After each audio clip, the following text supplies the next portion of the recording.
আমি একজন হলে একজনকেই বলবো, হাজার হাজার মানুষ আসা জরুরি না। আল্লাহর কথা শোনার জন্য কোটি কোটি মানুষ আসতে হবে না, শয়তানের কথা শোনার জন্য কোটি কোটি মানুষ হয়। আগস্টের 5 আগস্টের পরে কিছুদিন পরেই রাষ্ট্র আনন্দ উপভোগ করছে। আর্মি স্টেডিয়ামের মধ্যে বিশাল বড় গানের কনফারেন্স হয়েছে, বিদেশ থেকে শিল্পী ভাড়া করে আনছে, এভাবে শুকর আদায় করছে। আল্লাহ তাআলা সূরা নাসরের মধ্যে বলছে, ওয়ারাআইতান নাসা ইয়াদখুলুনা ফি দীনিল্লাহি আফওয়াজা ফাসাব্বিহ বিহামদি রাব্বিকা ওয়াস্তাগফির। ইজা জা নাসরুল্লাহি ওয়াল ফাতহ, যে সূরাটা আল্লাহ বলছে যখন বিজয় আসবে, যখন ইসলামের বিজয় হবে, যখন মুসলমানরা কোনো কল্যাণ লাভ করবে, বিজয় পাবে, যখন দলে দলে মানুষ ইসলাম গ্রহণ করবে, এটা মক্কা বিজয়ের সাথে সম্পৃক্ত, কোনো বিজয়ের সাথে এটা সম্পৃক্ত, যে কোনো বিজয়ের সাথে। আল্লাহ বলছে যখন বিজয় হয় তখন মুসলমানদের কাজ হচ্ছে ফাসাব্বিহ বিহামদি রাব্বিক, তারা তাসবিহ পাঠ করবে, আল্লাহ তাদের রবের প্রশংসা করবে, ওয়াস্তাগফির ইস্তিগফার করবে, আল্লাহর শুকর আদায় করবে। না, আমরা শুকর আদায় করছি কিভাবে? বিদেশ থেকে নর্তকী ভাড়া করে আনা হয়েছে, গানের শিল্পী ভাড়া করে আনা হয়েছে, ছেলে মেয়ে একসাথে, নারী পুরুষ ওই কনসার্ট করছে, সবাই মিলে সেখানে নাচ গান করছে। রাষ্ট্রের দায়িত্বশীলরা সেই বড় বড় চেয়ারগুলোর মধ্যে বসে সেগুলো উদ্বোধন করে দিয়েছে। বলেন নাউজুবিল্লাহ। হক কথা বলতে অনেক আলেম ভয় পায়, আমরা আমাদের কলিজায় কোনো ভয় নেই। কথা বোঝেন নাই? অন্যায়কে বাধা দেওয়া এটা ইমানের দায়িত্ব। অন্যায় যখন যে করবে সেই অন্যায়কারী, কাউকে প্রশ্রয় দেওয়া যাবে না। মনে রাখবেন, এক ইমামে আহমদ ইবনে হাম্বল সম্ভবত, হ্যাঁ ওনার কথাই, উনাকে যখন নাকি জেলখানায় রাখা হয়েছে, বন্দি করে রাখা হয়েছে, ফাঁসির কাস্টে ঝুলানো হবে, উনাকে বলা হয়েছিল এখনো সময় আছে, আপনি আপনার আদর্শ থেকে সরে যান। উনি রাজি হয় নাই। ইমাম আবু হানিফাও সেম কাজ করছে, উনি ওনার আদর্শের উপর অটল ছিল, ওনার কথার উপর অটল ছিল। অনেক জুলুম করা হয়েছে তাদের উপর।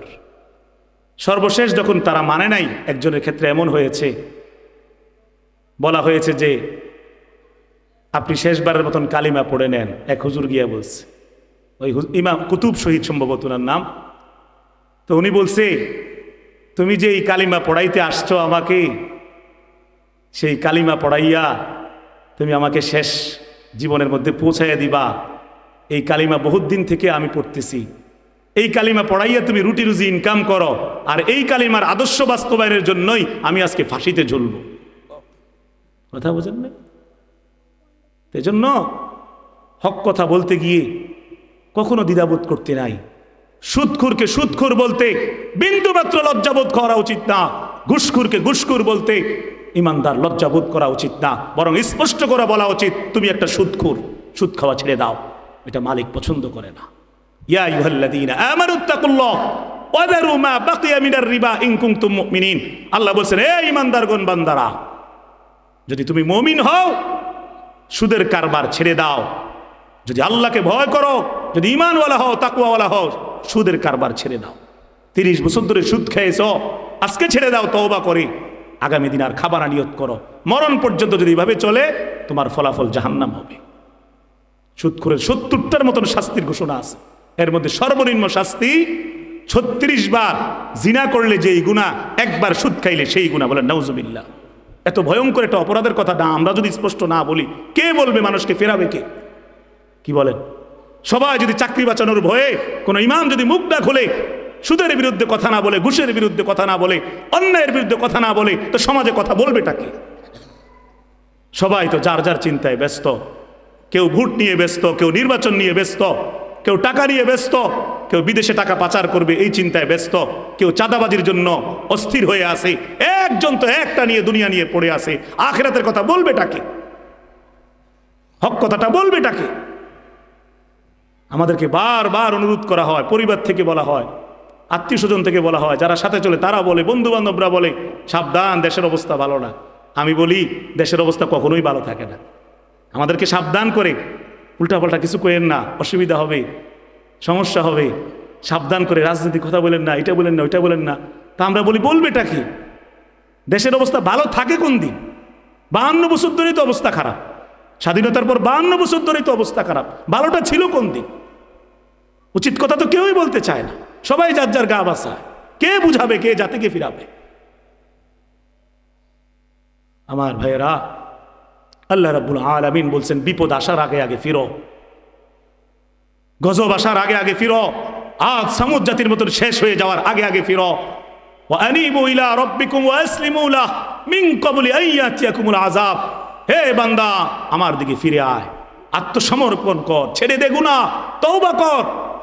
মিন ক্বাবলি আন ইয়াতিয়াকুমুল আযাব, আযাবটা আসার আগে আগে সতর্ক হও, তা না হলে যেদিন আমি পরিপূর্ণভাবে গজব ছেড়ে দেব একজনও টিকতে পারবি না।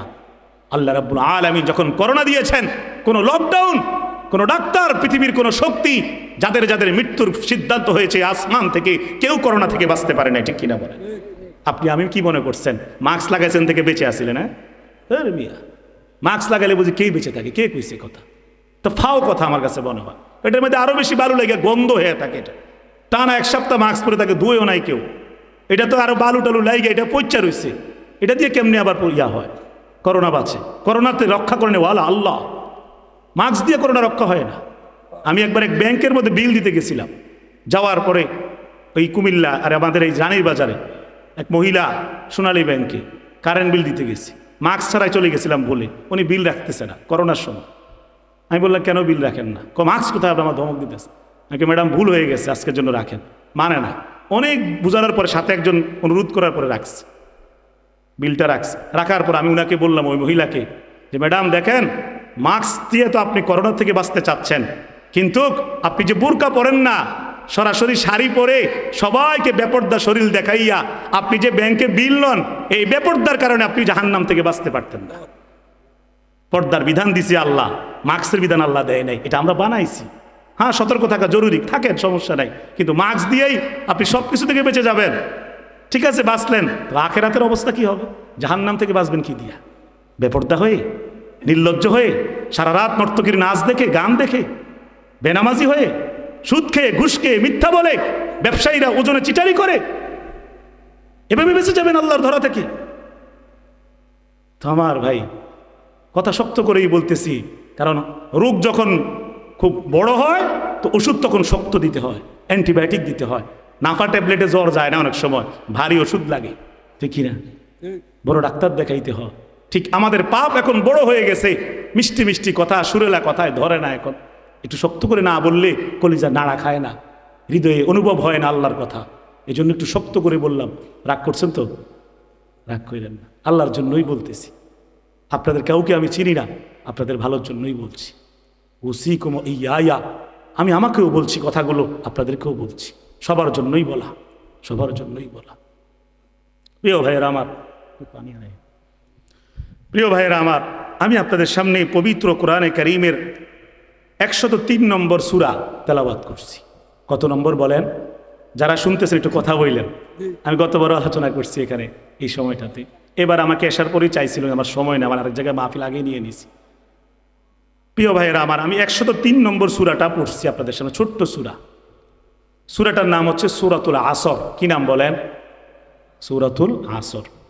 কোরআনে কারীমে যে কয়টা সূরা ছোট আছে, 3 আয়াত বিশিষ্ট, এর মধ্যে এটা একটা।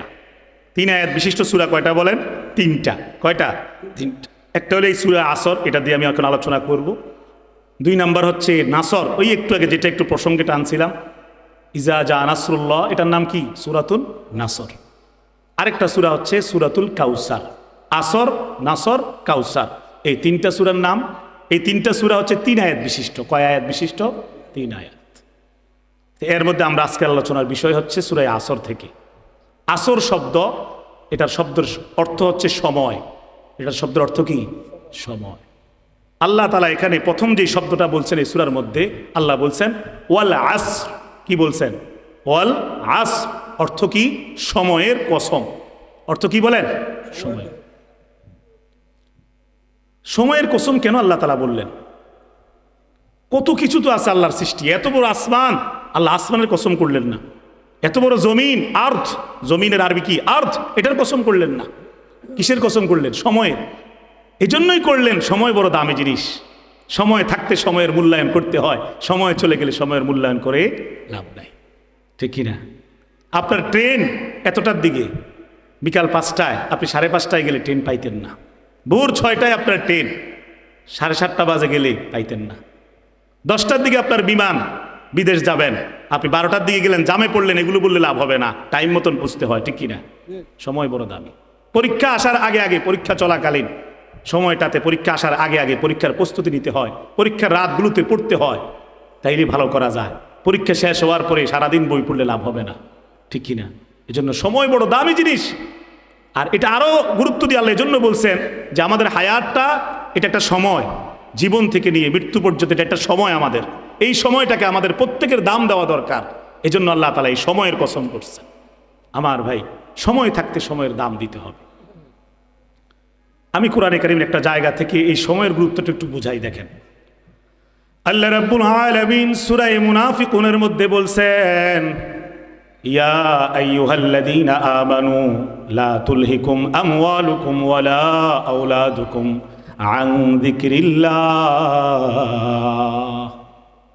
ওয়া মান ইয়াফআল যালিকা ফাউলাইকা হুমুল খাসিরুন।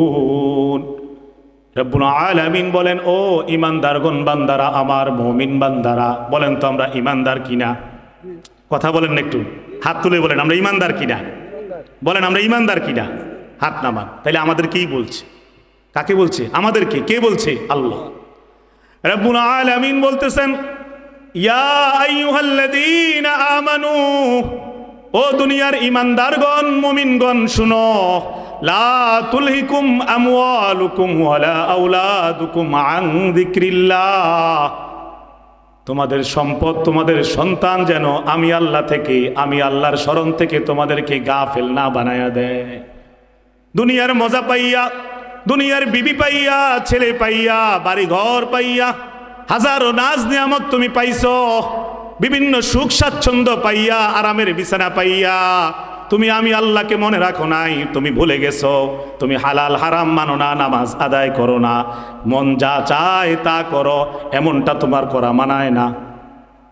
আল্লাহ বলেন, ওয়া মান ইয়াফআল যালিকা ফাউলাইকা হুমুল খাসিরুন, যদি তুমি আমার কথা না মানো, মন যা চায় তা করো, অবশ্যই তুমি ক্ষতিগ্রস্ত হয়ে যাবা। ক্ষতিগ্রস্ত মানে জাহান্নাম তোমার ঠিকানা হবে, যেই জাহান্নাম থেকে দুনিয়ার কেউ তোমাকে বাঁচাইতে পারবে না। আমার ভাই, সেদিন চিৎকার করে লাভ হবে না। আপনাকে বলা হবে, আলাম ইয়াতিকুম নাযীর, দুনিয়াতে কেউ কি তোমাকে সতর্ক করে নাই? আল্লাহর কথা না মানলে জাহান্নামে আসতে হবে। প্রত্যেকটা জাহান্নামী বান্দা জবাব দিবে, বালা কদ জাআনা নাযীর, হ্যাঁ হ্যাঁ, সতর্ককারী আসছিল বিভিন্ন জায়গা থেকে, ঢাকা থেকে, কুমিল্লা থেকে, চট্টগ্রাম থেকে, ওলামায়ে কেরাম বুঝাইছিল, আমরা মানি নাই। শুক্রবার জুমার দিন হুজুররা বারবার জুমায় ওয়াজের মধ্যে বলছে, নামাজ পড়ো, নামাজ পড়ো, আমরা মানি নাই।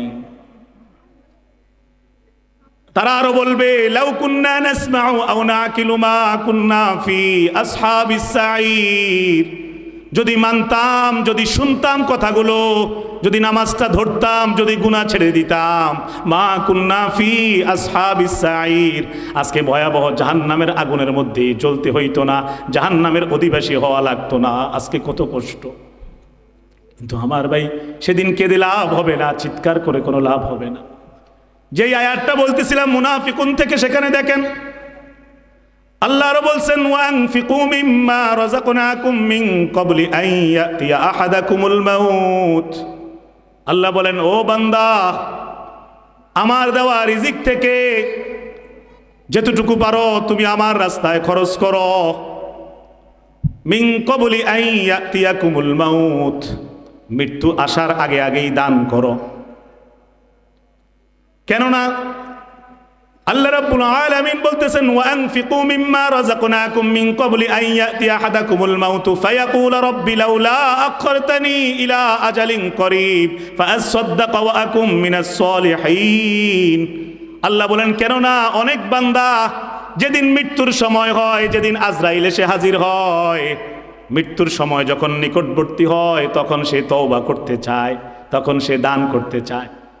অনেক বান্দাই সেদিন বলে, ও আজরাইল, একটু সুযোগ দাও, ফাআসাদদাকা, সব দান করে দিব, ছেলে মেয়েকেও দিব না, কাউকে দিব না, বিবিকে দিব না, জায়গা জমিন যা আছে, ব্যাংক ব্যালেন্স যা আছে, সব আল্লাহর জন্য দিয়ে দেব। মাদ্রাসায় দিয়ে দেব, এতিমদেরকে দিয়ে দিব, মাহফিলে দিয়ে দিব, মাদ্রাসায় মসজিদে যেখানে পারি দান করে দিয়ে আসি, একটু সময় দাও। ওয়া আকুম মিনাস সালিহিন, আমি নেককার হয়ে যাব, 2টা রাকাত নামাজ পড়ে নেই, তওবা করে নেই, একটু সুযোগ দাও না।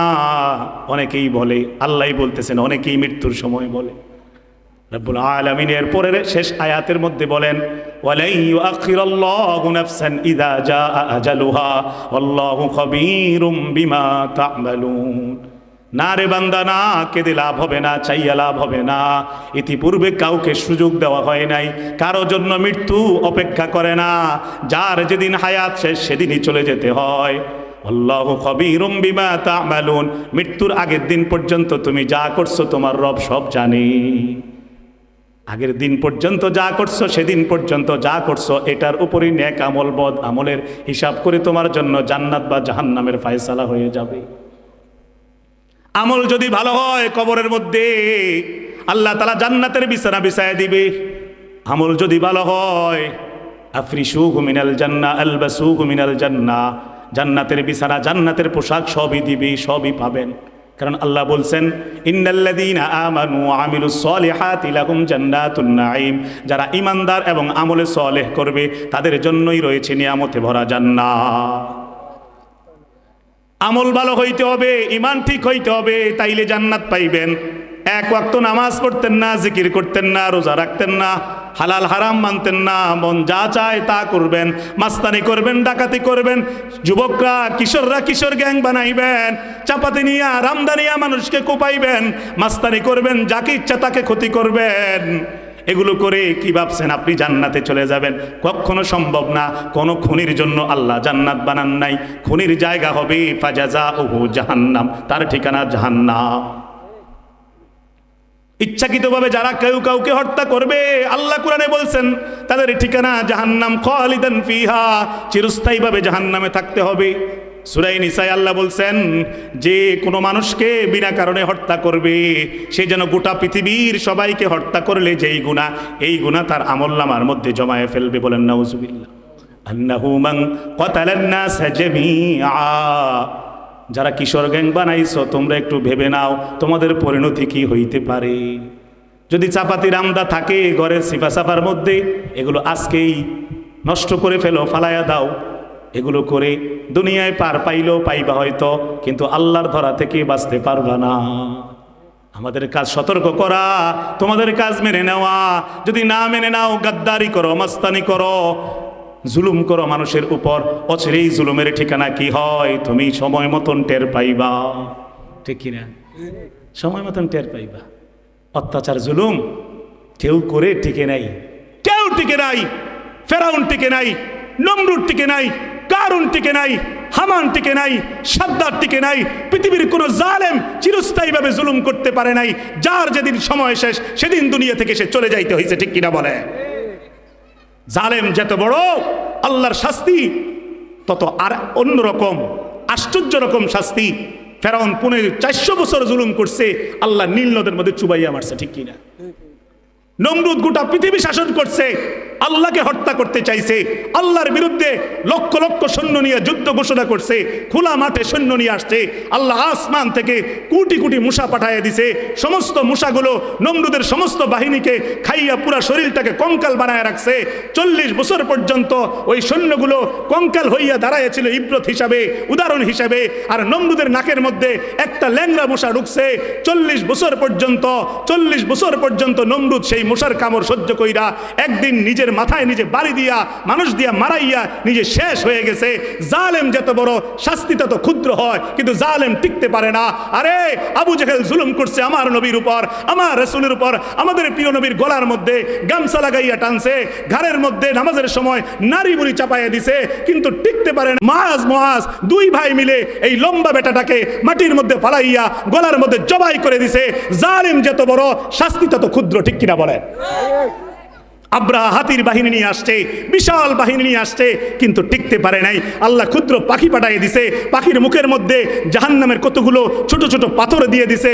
ওই পাথর যেদিক দিয়ে ঢুকছে আরেক দিক দিয়ে বাহির হয়ে গেছে, মাথা দিয়ে ঢুকছে জায়গা মতন জায়গা দিয়ে বাহির হয়ে গেছে। আব্রাহার বাহিনী শেষ হয়ে গেছে, টিকতে পারে নাই। আল্লাহর সামনে কোনো জালেম কোনোদিন টিকতে পারে নাই। ইংরেজরা পুরো 200 বছর পর্যন্ত এই ভারত, পাকিস্তান, বাংলাদেশ মিল্লা গোটা ভারতীয় উপমহাদেশের উপর জুলুম করছে। পুরো 200 বছর পরে ভেগে যাইতে হয়েছে। গত 15 বছর যারা স্বৈরাচার ছিল, জুলুম করছে, আয়নাঘর বানাইছে, উলামায়ে কেরামকে হাত করা পড়াইছে, আজকে তারাও টিকে নাই, তারাও ভাগতে হয়েছে, কেউ জেলখানায় বন্দী হয়ে আছে। ঠিক কিনা বলে? জুলুম করে জমিনে কেউ টিকতে পারে না, কেউ পারে না। ভবিষ্যতে কেউ করলেও টিকতে পারতো না। সবার জন্য একই কথা, কথা বলে। জুলুম করে কেউ টিকতে পারে নাই। ব্যক্তিগত জুলুম করলে ব্যক্তিগতভাবে শাস্তি আসে। পারিবারিক পরিবারের উপর জুলুম করলে, মা বাবার মনে কষ্ট দিলে ওইভাবেই শাস্তি আসে। সমাজের মানুষের ক্ষতি করলে আল্লাহর ফয়সালা এসে যায়। রাষ্ট্রের উপর জুলুম করলে ফয়সালাটা বড় আকারে আসে। ঠিকই না বলে? তবে একটু সময় নেয়। এই জন্য আমার ভাই, নফসের উপর যারা জুলুম করছি, আমাদের নফসের উপর জুলুম মানে আমাদের গুনাহগুলো। 30 বছর ধরে ঘরের মধ্যে রঙিন টেলিভিশনে সবাই মিল্লা নর্তকীর নাচ দেখি, সিনেমা দেখি, নাটক দেখি, মেয়েও দেখে, ছেলেরাও দেখে, বিবিও দেখে, আপনিও দেখেন, সবাই মিল্লা দেখতেছেন। আর সপ্তাহে একবার শুক্রবার জুমার দিন জুমার নামাজ আদায় করলেন, পুরা সপ্তাহ নামাজের খবর নাই। আপনি ভাবছেন আপনি জান্নাতের সার্টিফিকেট পেয়ে গেছেন। হ্যাঁ, মসজিদে যখন টাকার প্রয়োজন হয় কিছু টাকা দান সদকা করেন, আপনি ভাবছেন আপনি জান্নাতের সার্টিফিকেট পেয়ে গেছেন। না ভাই না, অল্প একটু ইসলাম মেনে পরিপূর্ণ মুসলমান হওয়া যায় না। আল্লাহ কোরআনে বলছেন, ইয়া আইয়ুহাল্লাযীনা আমানু দুখুলু ফিস-সিলমি কাফা, ও আমার মুমিন বান্দা, ইসলামে যদি ঢুকতে চাও পরিপূর্ণভাবে প্রবেশ করো। একটা মানবা একটা ছাড়বা, এটার নাম পরিপূর্ণ মুসলমান না। আল্লাহ আরো বলেছেন, ওয়ালা তাত্তাবিউ খুতুওয়াতিশ শাইতান, ইবলিস শয়তানের কোনো কাজের অনুসরণ কইরো না, কোনো কাজ মাইনো না। যদি মানো তুমি শেষ হয়ে যাবা। এজন্য ইসলাম মানলে পরিপূর্ণভাবে মানেন, পরিপূর্ণভাবে মানেন। 30 বছর বয়স হয়ে গেছে, 40 বছর হয়ে গেছে, বিয়ে করে ফেলছেন, ছেলে মেয়ে আছে, বিবি বাচ্চা সব আছে। এখন আর কার জন্য, কাকে দেখানোর জন্য দাড়িগুলো কামান? কার জন্য? কি দরকার এগুলো কামানোর? কি সুন্দরটা লাগে আমাদেরকে, কি খারাপটা লাগে আমরা যে দাড়ি রাখি? কেন কামান?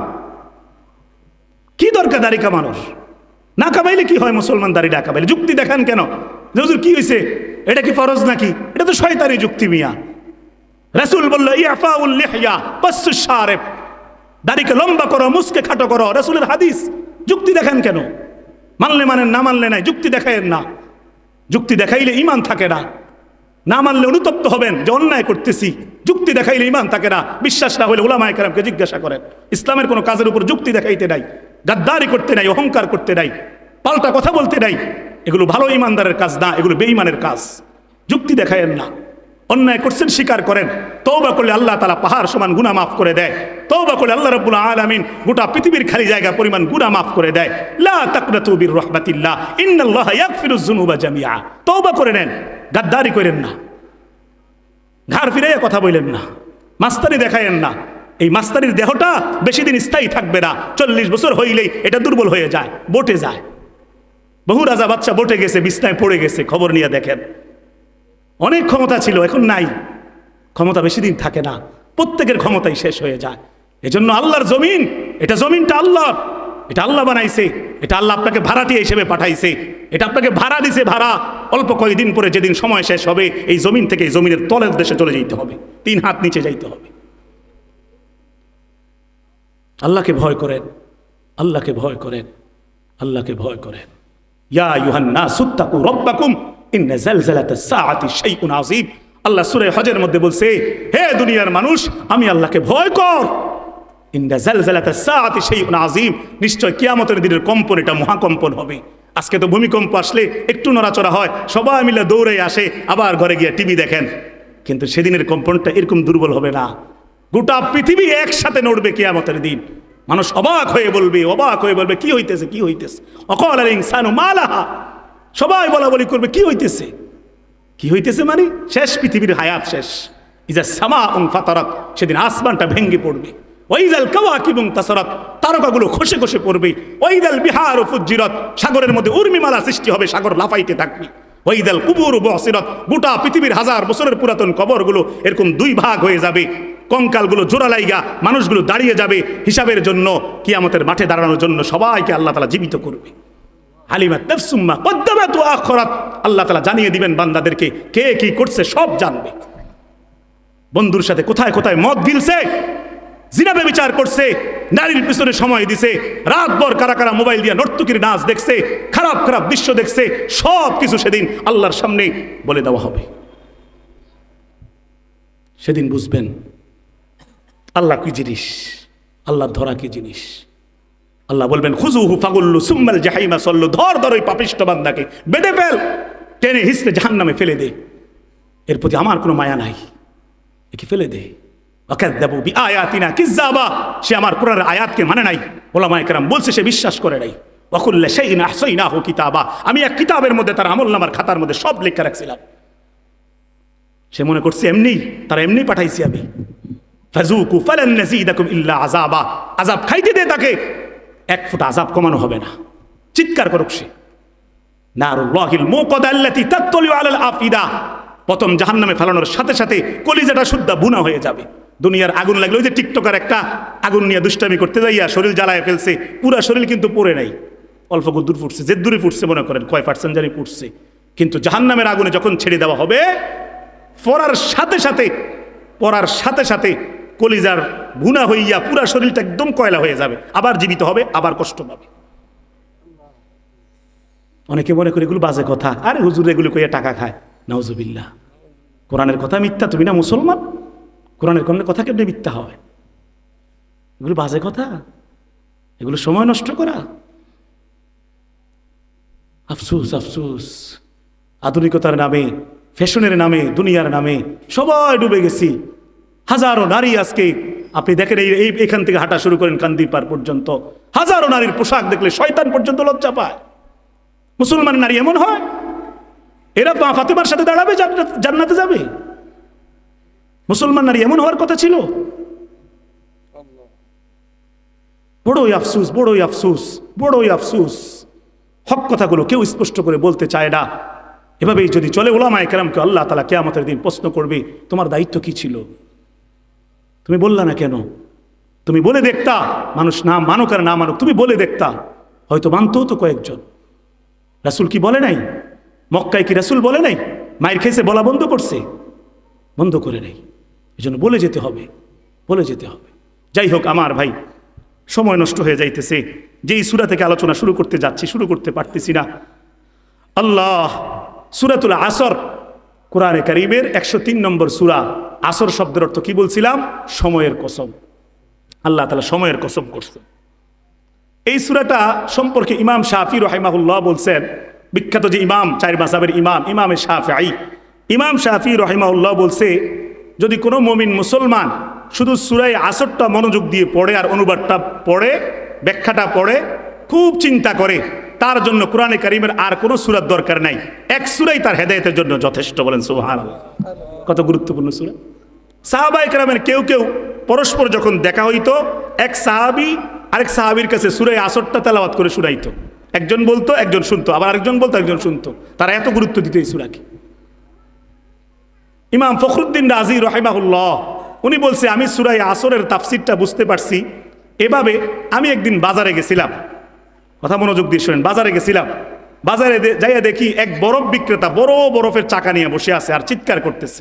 চিৎকার করে বলতেছে, কে নিবা বরফ, তাড়াতাড়ি আসো, দাম কমায় দেবো, নিয়ে যাও, নিয়ে যাও, নিয়ে যাও।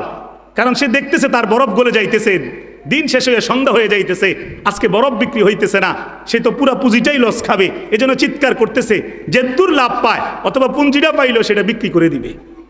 ইমাম ফখরুদ্দিন রাজি বলেন, আমি সেদিন বরফ বিক্রেতার সময়ের অবস্থা দেখা, সে যে তাড়াহুড়া করতেছে, চিৎকার করতেছে, কেউ না কেউ তার এটা কিনা নেক, গরিব মানুষ চিৎকার করতেছে, তার এটা দেখা বুঝছি সময় কত দামি জিনিস। আর এই সূরার গুরুত্ব আমার বুঝে আসছে। কথা বুঝতেছে? মূলত এই সূরার শানে নজুলটা কি? বিসমিল্লাহ।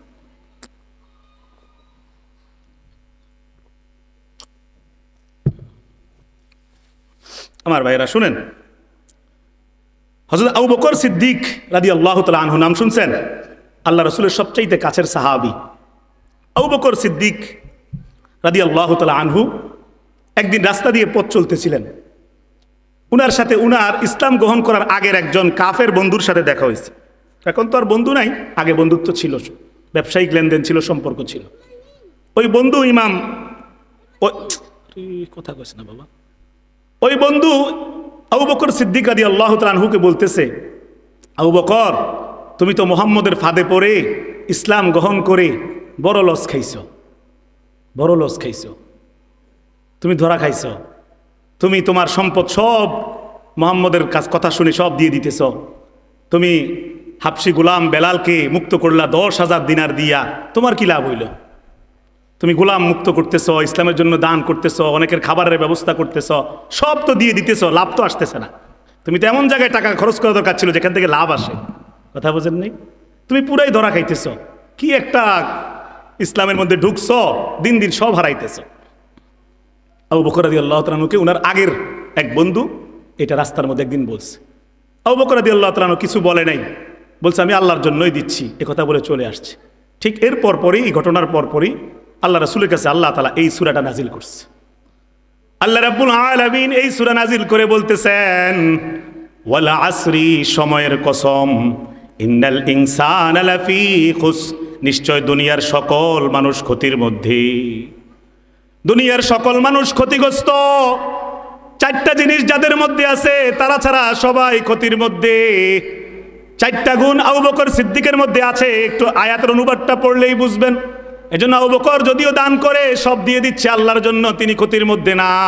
আমার ভাইয়ের আল্লাহ বলতেছেন সময়ের কসম করে, দামি এক জিনিসের কসম করে আল্লাহ বলতেছেন দুনিয়ার সকল মানুষ ক্ষতিগ্রস্ত।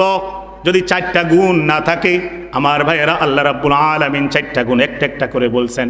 1 নম্বরে রাব্বুল আলামিন বলেন ইল্লাল্লাযীনা আমানু, যাদের মধ্যে ঈমান আছে তারা ক্ষতির মধ্যে নাই। ঈমানদার, গরিব হোক, ছোট্ট কুড়ে ঘর থাকুক, কিচ্ছু না থাকুক, বাড়ি ঘর, টাকা পয়সা না থাকুক, দীর্ঘদিন অসুস্থ থাকুক, কলিজার মধ্যে যদি আল্লাহর প্রতি বিশ্বাস থাকে, রাসূলের প্রতি বিশ্বাস থাকে, আখিরাতের প্রতি বিশ্বাস থাকে, আল্লাহ তাআলা দয়া করে মাফ করে অবশ্যই একদিন না একদিন তাকে জান্নাত দিবেই দিবে। আমার ভাই, এটা এমন নিয়ামতে ভরা জান্নাত যেখানে সবাই যেতে চায়, এটা বড় সুন্দর। সূরা ওয়াকিয়া আল্লাহ বলছেন আলা সুরুরিম মাউদুনা মুত্তাকিইনা আলাইহা মুতাকাবিলিন, ইমানদাররা যেই জান্নাতের মধ্যে ঢুকবে সেই জান্নাতের মধ্যে ইমানদারদেরকে স্বর্ণমুক্তা খচিত দামি চেয়ারে বসানো হবে। সুবহানাল্লাহ পড়ে, মুত্তাকিইনা আলাইহা মুতাকাবিলিন, তারা এরকম চেয়ারের মধ্যে হেলান দিয়ে বসবে মুক্তভাবে, কোনো চিন্তা ছাড়া, কোনো চাকরির টেনশন নাই, ব্যবসার টেনশন নাই, তাড়াহুড়া নাই, বাথরুমের কোনো টেনশন নাই, খাবারের কোনো টেনশন নাই, কোনো বিপদ নাই, কোনো টেনশন কিছুই নাই, শুধু শান্তি আর হাসি খুশি একটা চেয়ার হয়ে বসবে, একটা চেয়ারের মধ্যে হেলান দিয়ে বসবে খুশির সাথে। আল্লাহ বলেন ইয়াতুফু আলাইহিম উলদানুম মুখাল্লাদুন বিআকওয়াবিন ওয়া আবারিক ওয়া কাসিম মিন মাঈন, কিশোর ছেলেরা, অল্প বয়সী ছেলেরা জান্নাতের শরাবের পিয়ালা নিয়ে জান্নাতি বান্দার ডানে বামে ঘুরে বলবে কিছু খাবেন নাকি, জান্নাতের শরবত খাবেন নাকি। আমার ভাইয়েরা, আল্লাহ বলতেছেন শরাব শব্দের অর্থ তো মদ। বান্দা তুমি কি মনে করছো দুনিয়ার মদ যেটা খাইলে মানুষ মাতাল হয়ে যায়, বউকে মা বলে, মাকে বউ বলে, মাথা ঠিক থাকে না? আল্লাহ বলেন না রে বান্দা, না, আমার জান্নাতের শরাব দুনিয়ার মদের মতন এরকম বাজে জিনিস না, ফালতু না, এরকম হারাম জিনিস না। জান্নাতের শরাব বড় মজাদার, প্রতি ঢুকে ঢুকে নতুন করে স্বাদ লাগবে। লা ইউসাদ্দাউনা আনহা ওয়ালা ইউনজিফুন। ও বান্দা, ঈমান ঠিক করো, আমল ঠিক করো, যদি জান্নাতে আসতে পারো এমন শরাব খাইবা যেটা খাইলে মাথাও ঘুরবে না, মাতালো হবা না। সুবহানাল্লাহ। ওয়াফাকিহাতিম মিম্মা ইয়াতাখায়্যারুন, আল্লাহ বলেন বান্দা দুনিয়াতে টাকার অভাবে ঠিক মতন ফল কিনতে পারো নাই, টাকা ছিল না পকেটে, হালাল ইনকাম করছো, কষ্ট করে চলছো, অবৈধ পথে যাও নাই, কম টাকা দিয়া অল্প অল্প ফল কিনে খাইছ। ও বান্দা, একবার ঈমান আমল ঠিক করে, নামাজ রোজা ঠিক করে জান্নাতে আসো। এমন এমন ফল আছে যেগুলো খাইয়া শেষ করতে পারবা না, এমন সুন্দর সুন্দর ফল একটার পর একটা তোমাকে দেওয়া হবে। এক একটা কামড় দিবা, এক একটা কামড়ের মধ্যে এক এক রকমের মজা অনুভব করবা। ওয়ালাহমি তায়রিম মিম্মা ইয়াশতাহুন, আল্লাহ বলেন, ও বান্দা, দুনিয়ায় তুমি গোশত কিনে খাইতে পারো নাই, কুরবানির সময় ছাড়া অন্য সময় বেশি করে গোশত খাইতে পারো নাই, টাকা ছিল না। একবার জান্নাতে এসে দেখো, আমার জান্নাতে কোনো রকমের গোশতের অভাব নাই। দুনিয়াতে হরিণের গোশত খেতে চাইছো, কোনোদিন খাইতে পারো নাই, জান্নাতে আইসা দেখো কত রকমের গোশত লাগবে, সব আছে। কিন্তু এর জন্য অনেক কষ্ট করতে হবে, নামাজ ধরতে হবে, গুনাহ ছাড়তে হবে। যুবক ভাইয়েরা, আজকে যারা মোবাইলের মাধ্যমে দিনরাত টিকটক দেখেন, খারাপ খারাপ দৃশ্যগুলো দেখেন, নারীর দৃশ্য দেখেন, আপনারা যদি এগুলো ছেড়ে দিতে পারেন, রাস্তা দিয়ে বেগানা নারী দেখা যদি ছেড়ে দিতে পারেন, চরিত্রটাকে যদি নবী ইউসুফের মতন সুন্দর করতে পারেন, যে ওই নবী ইউসুফকে জুলাইখা নির্জন কামরায় ডাকছিল, নবী ইউসুফ বলছিল, ক্বালা মাআযাল্লাহ ইন্নাহু রাব্বী আহসানা মাসওয়ায় ইন্নাহু লা ইউফলিহুজ জালিমুন। জালেমরা সফল হয় না, আল্লাহ আমাকে সুন্দর আশ্রয় দিছে, আমি জিনা করতে পারি না। তুমিও যদি এরকম প্রেম ভালোবাসা নামক অবৈধ কাজ থেকে বেঁচে থাকতে পারো, আর যুবক যারা আছেন, প্রাপ্তবয়স্ক যারা, বিবাহিত যারা, পরক্রিয়া নামক এই অসৎ কাজ থেকে যদি বিরত থাকতে পারেন, হালাল স্ত্রী নিয়ে যদি সন্তুষ্ট থাকতে পারেন, হারাম সমস্ত জিনা ব্যভিচার ছেড়ে দিতে পারেন, সমস্ত অন্যায় ছাড়তে পারেন, আল্লাহ আপনার জন্য বড় চমৎকার হুর রেখে দিয়েছেন। কোরআনে আল্লাহ বলছেন, ওয়াহুরুন আইন কামসালিল লুলুল মাকনুন, ডাগর ডাগর চোখওয়ালা হুর, যেন মুক্তার দানার মতো। লাম ইয়াতমিসহুন্না ইনসুন ক্বাবলাকুম ওয়ালা জান, জিন ইনসান কেউ তাদেরকে টাচ করে নাই, অনেক সুন্দরী। আপনি শুনছেন 70টা দিবে আল্লাহ তাআলা, না ভাই না, 70 মানে সংখ্যাধিক্য বোঝায়। 70 মানে গুন্না গুন্না 70টা দিয়ে আল্লাহর কাছে আর নাই, এমন না। 70 দিয়া বেশি বোঝানো হয়েছে। বান্দার আমল অনুযায়ী আল্লাহ তাআলা কাউকে 700 দিবে হুর, কাউকে দিবে 7000, কাউকে 70000, কাউকে 70 কোটি দিবে। আজকে হয়তো বিশ্বাস হবে না, সেদিন দেখবেন দিবেই দিবে। এজন্য আমার ভাই, গুনাহ ছেড়ে দেন। দুনিয়ার হাজার মানুষ গুনাহ করুক, শহর অঞ্চল গুনাহ করবে, হুজুরও পরিস্থিতি ভালো না, এগুলো বললে লাভ হবে না। হাসান বসরি রাহিমাহুল্লাহ বলছেন, গোটা পৃথিবীর সবাই যদি গুনাহে ডুবে থাকে, তুমি কষ্ট করে দাঁত কামড় দিয়া যদি ইসলামের উপর অটল থাকো, মজবুত থাকো, তাইলে তুমি একাই জান্নাতে যাইবা, সবাই জাহান্নামে যাবে। বিখ্যাত বুজুর্গ হাসান বসরির কথা এটা। আর হাসান বসরি রাহিমাহুল্লাহ বলেন, যদি গোটা পৃথিবীর সবাই নেক আমল করে, তুমি একা গুনাহ করো, তাহলে তুমি একাই জাহান্নামে যাইবা, সবাই জান্নাতে যাবে। এজন্য আমার ভাই, কে দিন মানলো কে মানলো না আপনার দেখার দরকার নাই। আপনি মেনে দেখেন, আল্লাহর কথা মেনে নেন, বিশ্বাস করে নেন। কবরের দিন থেকে, মৃত্যুর দিন থেকেই দেখবেন মজা আর মজা। মৃত্যুর দিনে দেখবেন আল্লাহর পক্ষ থেকে আওয়াজ আসবে, বলা হবে, ইয়া আইয়াতুহান নাফসুল মুতমাইন্না ইরজিআই ইলা রাব্বিকি রাদিয়াতাম মারদিয়া। হে পরিচ্ছন্ন আত্মা, পরিষ্কার আত্মা, কলবটাকে আল্লাহর জন্য জিকিরে ফিকিরে পরিষ্কার রাখছো, গুনাহমুক্ত রাখছো। হে পরিচ্ছন্ন আত্মা, ইরজিআই, ফিরে আসো, ইলা রাব্বিকি, তোমার রবের দিকে, রাদিয়াতাম মারদিয়া, খুশি খুশি মনে, ভয়ের কোনো কিছু নাই, মৃত্যু হবে। ফাদখুলি ফি ইবাদি ওয়াদখুলি জান্নাতি, আল্লাহর বান্দা হয়ে ফিরে আসো, জান্নাতের দিকে আসো। সেদিন দেখবেন, সেদিন থেকে কি মজা। আরেক জায়গায় আছে, আল্লা তাখাফু ওয়ালা তাহজানু ওয়া আবশিরু বিল জান্নাতিল্লাতী কুনতুম তুআদুন। বলা হবে, কোনো ভয় নাই, কোনো টেনশন নাই। আসমান থেকে 2 জন ফেরেশতা জান্নাতের সুসংবাদ আপনাকে দিয়ে দিবে। যেদিন মরণ, সেদিন থেকে জান্নাত শুরু হয়ে যাবে। কি ভাই?